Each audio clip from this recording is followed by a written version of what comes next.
Madam గారండి, ముగ్గురిని పోగొట్టుకున్నానమ్మా. ఏమీ లేదు, ఆ పిచ్చి మీదే బతుకున్నామండి. ఇల్లు లేదు, ఇల్లు పడిపోయేలాగా ఉంది. మీరు ఏమైనా సాయం చేసి చెయ్యండి అమ్మా.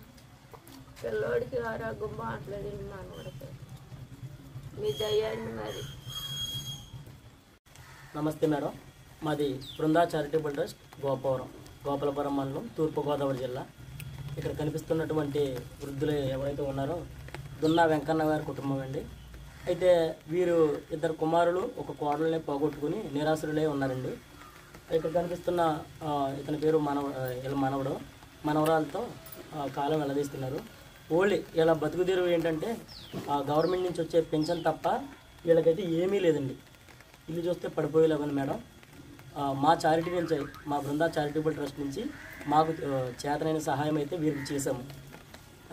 మీరు దయించి వీళ్ళ మీద మీ చారిటీ నుంచి వీళ్ళకి ఏమన్నా సహాయం చేయాలనుకుంటే, ఇల్లు చూస్తే పడిపోయేలాగా ఉంది మేడం.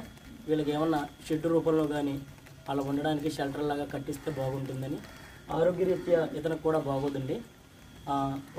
వీళ్ళ చదువుల కోసం, వాళ్ళ చెల్లి కూడా చదువుతుంది, వీళ్ళ చదువుల కోసం ఏమన్నా సహాయం మీరు మీ సొసైటీ నుంచి ఏమైనా చేయగలిగితే చేయమని వీళ్ళ తరఫున మేము వేడుకుంటున్నాం మేడం.